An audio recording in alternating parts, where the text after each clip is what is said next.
देशाचे प्रधानमंत्री नरेंद्र मोदी यांचा 70वा वाढदिवस संपूर्ण ठिकाणी मोठ्या उत्साहात साजरा केला जात आहे। अमरावती शहरात सुद्धा एक सप्ताह म्हणून विविध उपक्रम घेऊन मोदी यांचा वाढदिवस साजरा केला जात आहे। गुरुवारी पुन्हा प्रभाग क्रमांक 10 बेनोडामधील अनेक परिसरात स्वच्छता अभियान राबवण्यात आले।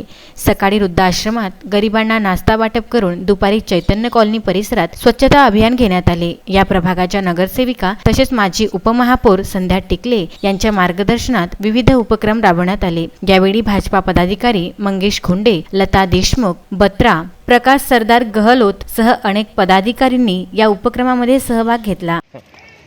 भारताचे लोकप्रिय पंतप्रधान माननीय नरेंद्रजी मोदी यांचा आज 70वा वाढदिवस, त्यानिमित्ताने संपूर्ण भारतभर अनेक ठिकाणी अनेक कार्यक्रमाचं आयोजन केलेलं होतं।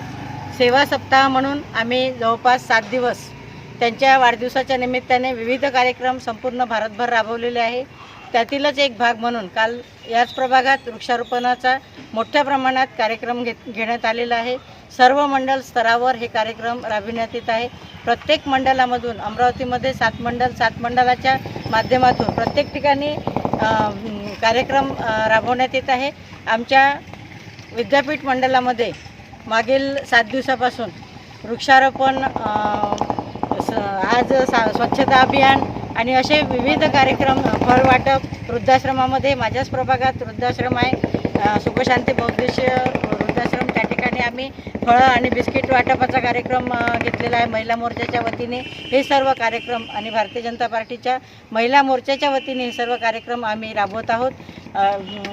मोदीजींना दीर्घायुष्य लाभो आणि त्यांच्याकडून जी सेवा केल्या जाते तेवढी तर कोणीच करू शकणार नाही, आम्ही पण करू शकणार नाही, परंतु त्याचाच एक भाग म्हणून त्यांच्या पावलावर पाऊल ठेवण्याचा प्रयत्न त्यांच्या वाढदिवसाच्या निमित्ताने मोदीसारखे पंतप्रधान असताना एक पंतप्रधान माणूस स्वतः हातात झाडू घेऊन स्वच्छतेचं महत्त्व देशाला पटवून देणारे पंतप्रधान आहेत आणि म्हणून त्यांच्या वाढदिवसाच्या निमित्ताने त्यांच्या प्रतिमेला शोभेल असंच साजेसं एक स्वच्छता अभियान आम्ही या ठिकाणी राबवलेलं आहे। त्यांना वृक्षाची लागवड आहे, छोट्या बाळांना अतिशय चांगल्या प्रकारे त्यांनी कसं घडवलं गेलं पाहिजे म्हणून विविध ठिकाणी उद्यानाची व्यवस्था केल्या गेली पाहिजे म्हणून या भागात मी आत्ताच नवीन एक उद्यान तयार केलं। त्या उद्यानाच्या आजूबाजूला आणि या भागातील संपूर्ण परिसर आम्ही या ठिकाणी स्वच्छता अभियानाच्या माध्यमातून स्वच्छ करण्याचा प्रयत्न केलेला आहे। आणखी 2 दिवस आमच्याकडे बाकी आहेत। आज भारतीय जनता पार्टीच्या माध्यमातून रक्तदानाचा मोठा कार्यक्रम भाजप कार्यालयामध्ये घेण्यात आलेला आहे। युवा मोर्चाच्या माध्यमातून तो कार्यक्रम घेतलेला आहे। म्हणजे आमचे जेवढेही मोर्चे आहेत किंवा भारतीय जनता पार्टी म्हणून महिला मोर्चा असो, युवा मोर्चा असो, विविध मोर्चे जे आहेत त्या मोर्चाच्या माध्यमातून कार्यक्रम आमचे चालूच आहेत आणि आजचा हा कार्यक्रम या ठिकाणी संपलेला आहे।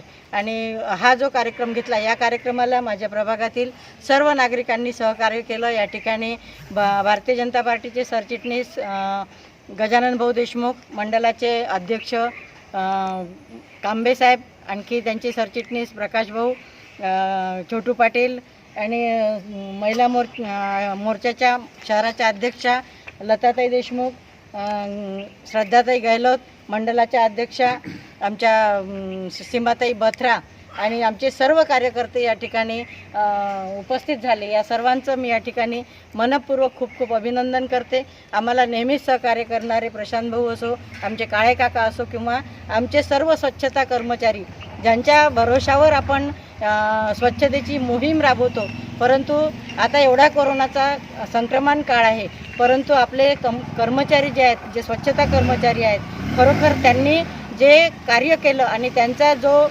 योगदान आहे ते कधीही भरून न निघणार आहे। शेवटचा माणूस म्हणून कुठेही नाली असो, घाण असो, कोणताही विषय असो, ते पाणी पाऊस न पाहता आपल्या जीवाची तमा न करता या ठिकाणी आपल्याला स्वच्छता देतात, त्यांचंसुद्धा मी या ठिकाणी मनपूर्वक खूप खूप आभार मानते।